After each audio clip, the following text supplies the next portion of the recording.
Hey y'all, it's your boy TG58, TreyGamr58. Trey G said I wouldn't make a video anytime soon in my last 2-hour Spyro tirade, but here I am because I literally just got back from seeing the Sonic movie 2, Sonic 2 movie, Sonic the Hedgehog 2, Sonic V Knuckles, V Tails, V something, and let me tell you, it was good. It was good. Look, if I knew that this movie was going to be the way it is, I would have booked a freaking ticket to Europe land to watch it a week early.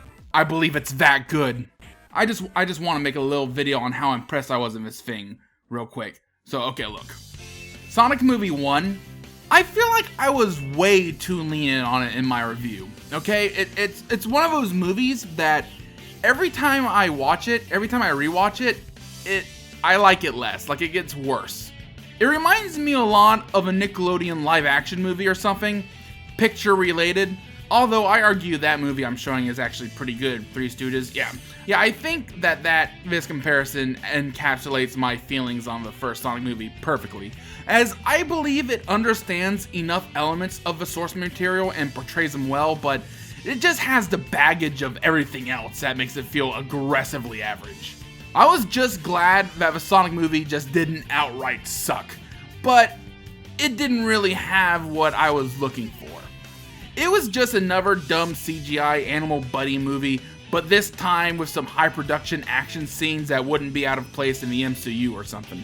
Look, all I'm trying to say is that if you felt let down by the first Sonic movie, I understand that, and I wouldn't say you're wrong for that. But this sequel makes up for it. Full stop. It is actually really, really good. It has everything in it that I wanted out of a Sonic movie. Yeah, this movie is not perfect. Yes, it has wonky pacing. Yes, the plot just kind of goes all over the place at points. Yes, the CGI may be ripping at the seams, but the actual Sonic stuff on display here and how well it is handled, I believe full-heartedly saves the experience and shows you that this movie has shifted focus way more in the right direction. I mean, at first, after the Eggman on the Mushroom Planet part, it feels very much like the first movie and how that whole film felt. And that there's a good bit of cringe throughout the whole thing to go around, but then Knuckles shows up. And then this movie gets good. That's like the turning point.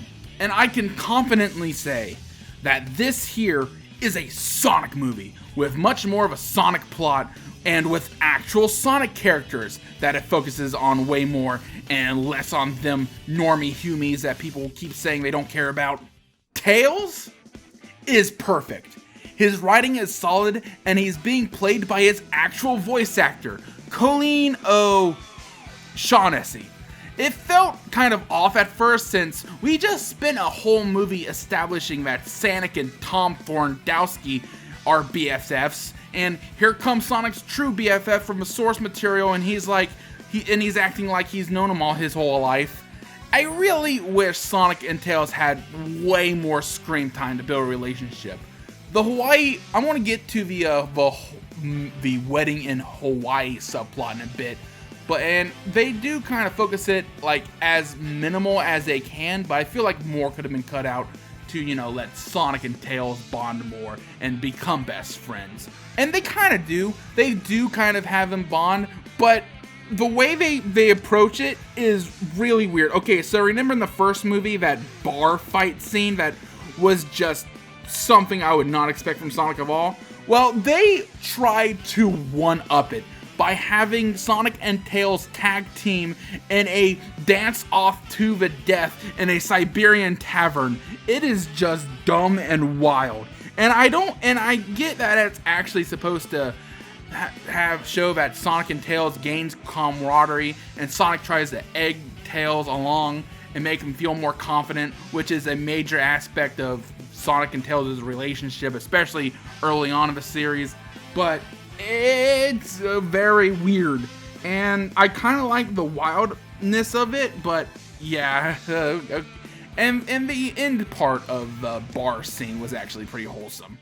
Okay, so the reason why Tails is so immaculated by Sonic is that Tails explains that he's some outcast that decided to become a recluse and use his genius and homemade gadgets to peek into other dimensions, and that big baseball energy blast scene from the first movie actually caught his attention, and he's been kind of spying on Sonic more as a, oh, look at this real-time movie, and pretty much starts fanboying over him. And he finally decides to seek out the Blue Justice for himself after he caught wind on the fact that a notorious bruiser was on the hunt to ice his Stan. That's right, we got Knuckles, being portrayed by Idris Elba, being goaled by Eggman to give him access to the Master Emerald while defeating Sonic, just like in Sonic 3 and Knuckles. Now, in this movie, I'm kind of mixed on Knux. First and foremost, this ain't the Knux I know. It's Drax from Guardians of the Galaxy. Granted, African warlord Drax that's actually treated as a genuine threat and has a moving backstory. And while this may not be the exact Knuckles that I know, I can fully say that the writers captured his spirit down to a T, and he is still a very enjoyable and endearing character. He's not an idiot, thank goodness, like SEGA likes to treat him nowadays.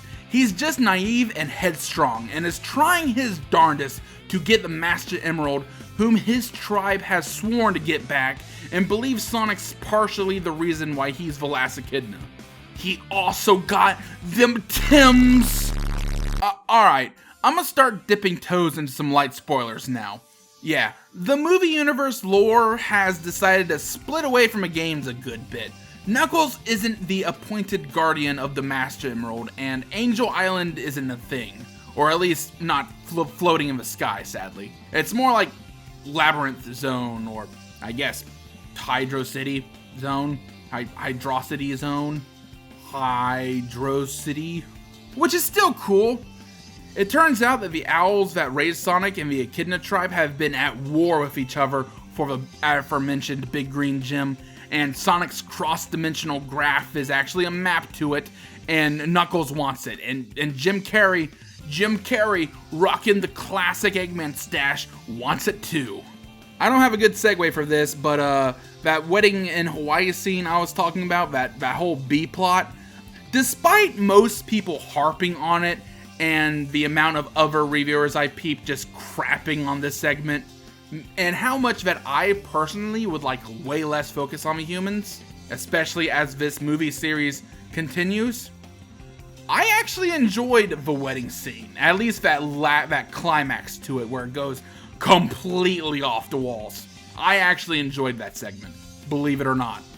I thought it was action-packed enough and in tune with the rest of the film, especially since it confirmed something that I forgot was leaked way back when they started doing filming. Gun! G-U-N is a thing in this universe. Confirmed, yes!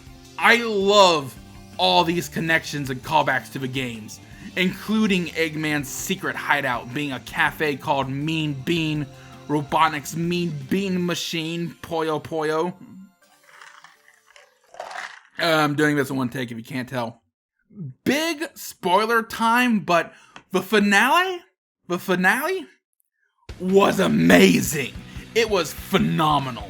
Robotnik actually fuses and gains the power of the Master Emerald, which actually contains all 7 of the Chaos Emeralds, and just telepathically forms the Death Egg robot, but colossal. And when Sonic, Tails, and Knuckles teams up to take him down, it is perfect. It is perfect.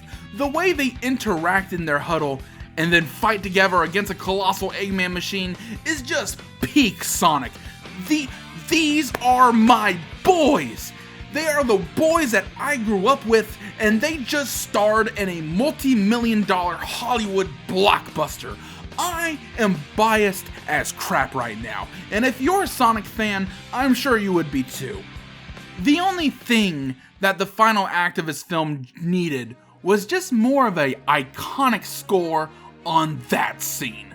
You know, don't lie to yourself, we knew it was coming when the Emeralds got involved. All I ask is for a symphonic final boss rock rendition of his world to be played upon the death fake out, with the violin chords getting ready to drop right when Super Sonic emerges. It's still really good, and I'm pretty sure the guy that edited every Sonic theme upon the final fight of the first film can make this request ring through. And if you think that's the big spoiler of this video of this movie that I warned about, nah, that mid-credit scene got me, it got me, yes! We were wiping the database of Robotnik, like you said, Mr. Commander Man, of the first film, but we found a lost file relating to him that dates back 50 years. I freaking love Shadow and his brooding. Alright, Paramount. You've been having these movies have an air of kid-friendly goofiness to them, even when it's just human characters, and I expect that to continue into a third film. But when the time comes, you better not hold any punches. I expect y'all, in a PG-rated movie advertised for kids and general audiences, to have the iron nuts to have a little blonde hair, blue-eyed sweetheart girl get freaking clapped by a real gun. And you better not skimp out on that flashback. I want the echoing bang and everything, not an hour off of another character flossing again. I still hope we get Amy and Metal Sonic though. The heads of this movie have said that they weren't going to just retread the stories of the games exactly, so maybe the next movie could be some kind of amalgamation of the adventure games and CD. I'd like that. Also, I think it's being hinted towards, but I'm thinking that Snively, Agent Stone, ex-Agent Stone, will be the main villain from here on out, since Jim Carrey is wanting to retire and peddle NFTs. Cringe. Unless these studios meet his demand of making Eggman fat in the next film, which they should. And I'm surprised he wasn't already fat in this film due to the Mushroom Planet incident. So yeah, okay, I reached the final paragraph of this script. My voice got progressively scratchy in these past 17 minutes of me recording. There's a lot more I would like to talk about. I would love to talk about, but I only got a couple days to edit this video, and as said, this movie is the Sonic movie that I've been wanting. If you didn't like the first film, I believe that this one redeems it. I'm TreyGamr58. I'm off to work on my own game now, so have a great Easter weekend. See y'all when the Mario movie drops. Later, haters.